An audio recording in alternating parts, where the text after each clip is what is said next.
Hello students. इससे पहले वाले वीडियो में हमने पेनक्रियाज के बारे में पढ़ा है। पेनक्रियाज की स्ट्रक्चर हमने देखी है।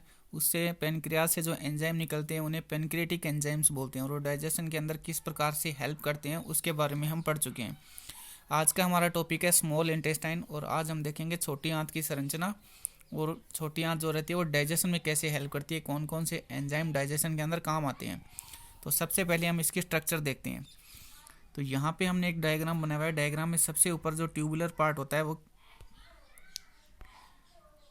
सबसे ऊपर का जो ट्यूबुलर पार्ट होता है उसे हम क्या बोलेंगे, ईसोफेगस बोलते हैं।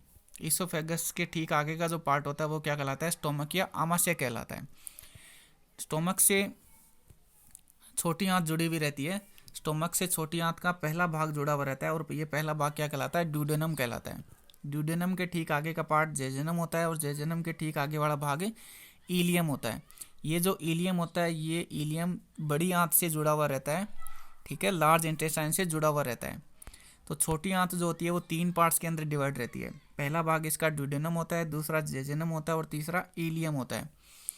अब जो ड्यूडेनम वाला पार्ट होता है वहाँ पे लीवर से निकलने वाला बाइल जूस, ठीक है, यहाँ पे लीवर प्रेजेंट होता है तो लीवर से बाइल जूस निकलता है और ये बाइल जूस कहाँ पे आता है, इस ड्यूडेनम के अंदर आता है। इसी तरह यहाँ पे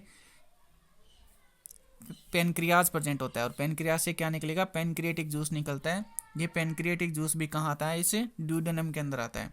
तो लीवर से निकलने वाला बाइल जूस और पेनक्रियाज से निकलने वाला पेनक्रिएटिक जूस, दोनों जूस कहाँ आते हैं, ड्यूडेनम के अंदर आते हैं, स्मॉल इंटेस्टाइन के पहले पार्ट में आते हैं। और ये स्मॉल इंटेस्टाइन प्रेजेंट कहाँ पे होती है, ये एब्डोमिनल कैविटी के अंदर पाई जाती है, यानी कि उदर गुहा में पाई जाती है। अब हम देखते हैं इसकी स्ट्रक्चर के बारे में। तो छोटी आंत की स्ट्रक्चर किस प्रकार की होती है, इसमें 4 लेयर प्रेजेंट होती है। छोटी आंत के अंदर 4 लेयर पाई जाती है। सबसे बाहर वाली जो लेयर होती है उसे हम बोलते हैं सिरोसा, ठीक है। सबसे बाहर की लेयर को हम क्या बोलेंगे, सिरोसा बोलते हैं। सिरोसा के ठीक ऊपर की जो लेयर होती है उसे हम बोलते हैं मस्क्यूलरिस एक्सटर्ना, ठीक है, मस्क्यूलरिस एक्सटर्ना। ये जो मस्क्यूलरिस एक्सटर्ना होती है इसके अंदर 2 मसल्स पाई जाती हैं। 2 प्रकार की मसल्स मिलेगी। एक इसमें सर्कुलर मसल्स पाई जाती हैं, वर्ताकार मांसपेशियां, ठीक है, सर्कुलर मसल्स या वर्ताकार मांसपेशियां पाई जाती है। दूसरा इसके अंदर लॉन्गिट्यूडिनल मसल्स पाई जाती हैं, लंबी लंबी मसल्स रहती हैं जिन्हें हम क्या बोलेंगे, लॉन्गिट्यूडिनल मसल्स बोलते हैं। तो ये दोनों मसल्स कहाँ प्रेजेंट होती है, मस्क्यूलरिस एक्सटर्ना के अंदर। मस्क्यूलरिस एक्सटर्ना के ठीक ऊपर वाली जो लेयर होती है उसे हम बोलते हैं सब म्यूकोसा। उसे क्या बोलेंगे, सब म्यूकोसा बोलते हैं। और सब म्यूकोसा के ठीक अंदर वाली लेयर या जो सबसे लास्ट वाली जो लेयर होती है वो म्यूकोसा कहलाती है। तो स्मॉल इंटेस्टाइन के अंदर 4 लेयर प्रेजेंट होती है। पहली लेयर सिरोसा, दूसरी मस्क्यूलरिस एक्सटर्ना, तीसरी सब म्यूकोसा और फोर्थ म्यूकोसा। अब जो म्यूकोसा और जो सब म्यूकोसा लेयर होती है वो स्पेसिफिक लेयर होती है, विशेष प्रकार की परतें होती है। ये लेयर क्या काम करती है, ये डाइजेशन और अब्जॉर्प्शन दोनों के अंदर हेल्प करती है। पाचन के अंदर भी ये हेल्प करती है और अवशोषण के अंदर भी हेल्प करेगी। इसी तरह जो म्यूकोसा लेयर होती है, म्यूकोसा लेयर के अंदर क्या मिलेंगे, फिंगर लाइक एक्सटेंशंस पाए जाते हैं। इस तरह से उंगली नुमा उभार पाए जाते हैं। इन्हें हम क्या बोलते हैं, विलाई बोलते हैं। जैसे इसमें अंदर की तरफ में विलाई की स्ट्रक्चर बनाई हुई है तो विलाई इसके अंदर पाए जाते हैं, फिंगर लाइक एक्सटेंशंस पाए जाते हैं म्यूकोसा लेयर के अंदर और इन्हें हम क्या बोलेंगे, विलाई बोलते हैं, ठीक है। इस विलाई के अंदर 3 प्रकार की नलिकाएं या डक्ट पाई जाती है। सबसे पहली जो नलिका है उसे बोलते हैं आर्ट्रियोल या धमनिका। दूसरी कैपिलरीज कहलाती है। ये जो कैपिलरीज होती है बिल्कुल पतली पतली ट्यूब लाइक स्ट्रक्चर होती है, पतली पतली नलिकाएं होती है जिन्हें हम क्या बोलते हैं, केशिकाएं बोलते हैं और इनका व्यास बहुत ही कम होता है। थर्ड जो नलिका होती है उसे बोलते हैं लैक्टियल डक्ट। ये जो लैक्टियल डक्ट होती है ये वसा के अवशोषण के अंदर काम आती है, लिपिड के अब्जॉर्प्शन के अंदर हेल्प करती है। तो विलाई के अंदर क्या मिलेगी, 3 प्रकार की डक्ट प्रेजेंट होती है। पहली डक्ट आर्ट्रियोल, दूसरी कैपिलरीज और तीसरी लैक्टियल डक्ट। इसके बाद जो स्मॉल इंटेस्टाइन होती है, जो पूरी छोटी आंत होती है, उसके अंदर 4 विशेष प्रकार की कोशिकाएं या सेल्स प्रेजेंट होती है। सबसे पहली जो कोशिका होती है उसे बोलते हैं अब्जॉर्प्टिव सेल या अवशोषी कोशिका। ये क्या काम करती है, ये अब्जॉर्प्शन का काम करती है, अवशोषण का काम करती है। अवशोषण के लिए इसमें क्या मिलेंगे, विलाई पाए जाते हैं, ठीक है। अवशोषण के लिए क्या मिलेंगे, विलाई। और विलाई के ऊपर भी क्या प्रेजेंट होते हैं, माइक्रो विलाई। जैसे इसमें विलाई के ऊपर माइक्रो विलाई की स्ट्रक्चर दिखाई हुई है, इस तरह से विलाई प्रेजेंट होते हैं और विलाई के ऊपर इस तरह से माइक्रो विलाई पाए जाते हैं। ठीक है, माइक्रोविलाई क्या काम करते हैं, ये अवशोषण की सतह को बढ़ाने का काम करते हैं। जो अब्जॉर्प्शन सरफेस होता है उसको बढ़ाने का काम करते हैं ताकि ज़्यादा से ज़्यादा मटेरियल अवशोषित या अब्जॉर्ब हो सके। उसके अलावा जब इनकी संख्या ज़्यादा हो जाती है, माइक्रोविलाई की संख्या जब बहुत ज़्यादा हो जाती है, तब ये क्या काम करते हैं, एक ब्रूस जैसी संरचना बना लेते हैं। जैसे विलाई, और विलाई के ऊपर जब माइक्रोविलाई की संरचना बहुत ज़्यादा हो जाती है तब ये ब्रूस जैसी संरचना बना लेते हैं। इसे हम क्या बोलेंगे, ब्रूस बॉर्डर बोलते हैं। ठीक है, तो ब्रूस बॉर्डर का निर्माण कौन करते हैं, माइक्रोविलाई करते हैं।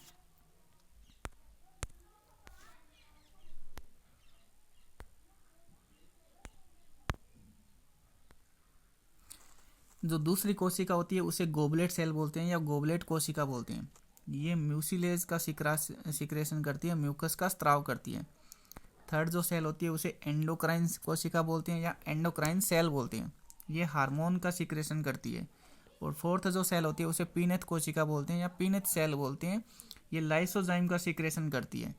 लाइसोजाइम जो होता है वो एक प्रतिरक्षी एंजाइम होता है। ठीक है, प्रतिरक्षा के अंदर या इम्यून सिस्टम के अंदर ये हमारी हेल्प करता है। उसके अलावा जो स्मॉल इंटेस्टाइन होती है उसमें विशेष प्रकार की कुछ 2-4 स्ट्रक्चर और प्रेजेंट होती है, जैसे विलाई के जो स्पेस होते हैं। ठीक है, विलाई के जो स्पेस होते हैं या विलाई में जो खाली जगह प्रेजेंट होती है वहाँ पे आंतरिक ग्रंथियाँ पाई जाती है।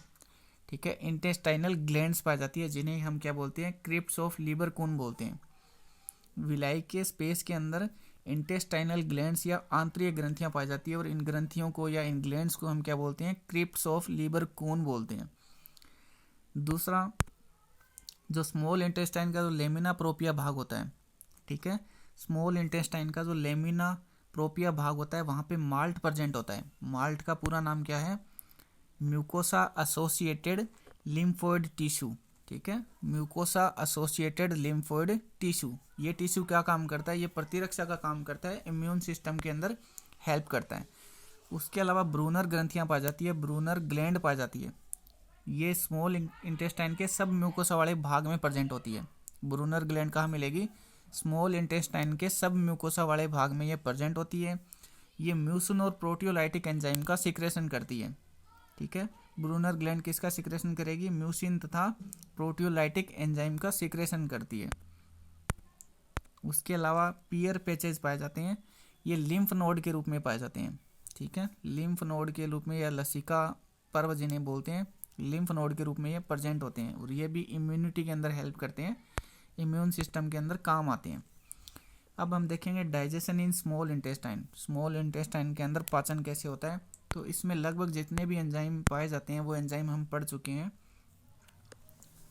एक बार इनको वापस देख लेते हैं, ये सब एंजाइम पहले हम पढ़ चुके हैं। ठीक है, इससे पहले वाले वीडियो में अगर आपने देखा होगा तो ये सब एंजाइम पहले आ चुके हैं, सिर्फ 1-2 एंजाइम ऐसे हैं जो नए आएंगे यहाँ पे।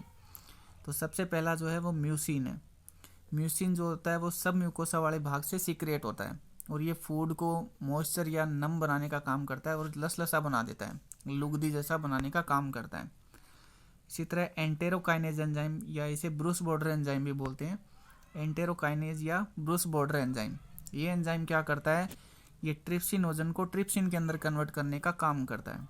ठीक है, ट्रिप्सिनोजन को किस में कन्वर्ट करेगा, ट्रिप्सिन के अंदर। इसी तरह इरेप्सिन एंजाइम है, ये erepsin enzyme group of enzyme से मिलकर बना हुआ होता है। ठीक है, इरेप्सिन के अंदर बहुत सारे एंजाइमों का समूह होता है, ग्रुप प्रेजेंट होता है, जैसे एमिनोपेप्टाइडेज या डाईपेप्टाइडेज एंजाइम इसके अंदर पाए जाते हैं। इसी तरह सुक्रेज एंजाइम है। ठीक है, सुक्रेज एंजाइम किसके ऊपर काम करता है, सुक्रोज के ऊपर काम करेगा।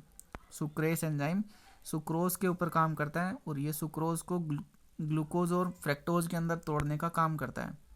सुक्रेज एंजाइम सुक्रोज को ग्लूकोज और फ्रैक्टोज के अंदर तोड़ने का काम करता है। ठीक है, कॉम्प्लिकेटेड या जो जटिल कार्बोहाइड्रेट होते हैं उनको सिंपल कार्बोहाइड्रेट में तोड़ने का काम करता है। इसी तरह माल्टेज एंजाइम है, माल्टेज एंजाइम माल्टोज के ऊपर काम करता है, और ये माल्टोज को ग्लूकोज में तोड़ने का काम करता है। इसी तरह लैक्टेज एंजाइम है, ये लैक्टेज एंजाइम लैक्टोज के ऊपर काम करता है, और ये लैक्टोज को ग्लूकोज और ग्लैक्टोज के अंदर तोड़ने का काम करता है। ठीक है, इसी तरह लाइपेज एंजाइम प्रेजेंट होता है, ये जो लाइपेज होता है वो ट्राइग्लिसराइड, ठीक है, ट्राइग्लिसराइड को मोनोग्लिसरॉल और फैटी एसिड के अंदर कन्वर्ट करने का काम करता है। मोनोग्लिसरॉल और फैटी एसिड के अंदर कन्वर्ट करने का काम कौन करेगा, लाइपेज करता है।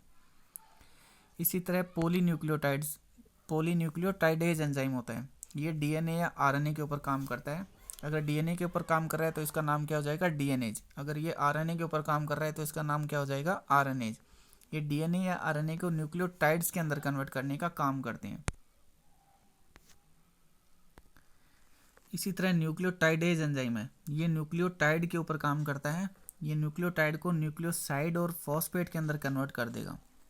ठीक है, इसी तरह जो न्यूक्लियोसाइडेज एंजाइम है, ये न्यूक्लियोसाइड के ऊपर काम करता है। ये न्यूक्लियोसाइड को शुगर और नाइट्रोजन जो क्षार होते हैं या जो नाइट्रोजन बेस होते हैं उनमें कन्वर्ट करने का काम करता है।